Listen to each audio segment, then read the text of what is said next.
కానీ ఒకటి స్టార్ట్ చేసి వదిలేయటం అంటే, స్టాప్ చేయటం అంటే నాకు తెలిసి ఎంతో కొంత మనీ అక్కడ దాని మీద పెట్టుంటారు గట్టిగా. చాలా పెట్టాం అంటే ఛానల్ అంటే మీకు తెలుస్తుంది కదా. So but at the same time ఇంకా పోగొట్టుకునే కంటే అక్కడతో స్టాప్ చేయడం better. I know that whatever I do I can't earn on that. So పేరు వస్తుందేమో whatever it is, but every month burn ఎక్కువ ఉంటుంది.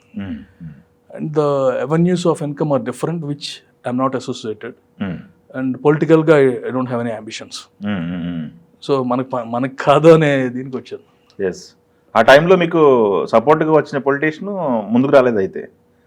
వాళ్ళు సపోర్ట్గా కాదండి, యాక్చువల్లీ హీ ఆఫర్డ్ కొంటానని చెప్పి ఆఫర్ చేశారు. కొంటానని చెప్పి ఆఫర్ చేసి, అండ్ ఐఎమ్ నైవ్ హియర్, కొత్తగా వచ్చాను అనమాట. అవును, ఒక వన్ మంత్ తర్వాత ఆ ల్యాండ్ ఉందని ఈ ల్యాండ్ ఉందని ఇట్స్ జస్ట్ అంటే ఆ పొలిటికల్ కలర్స్ చూపించారు అంతే.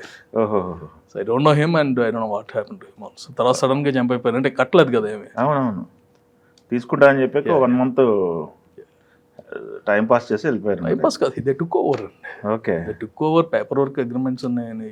Okay, they ran it for 3 months. ఈ 3 monthsలో ఎప్పుడైతే మనీ ట్రాన్సాక్షన్ స్టార్ట్ అవ్వాలో అప్పుడు ఇంకా దెన్ సో కొంచెం జాగ్రత్తగా ఉండాలి వీళ్ళతో అని. ఓకే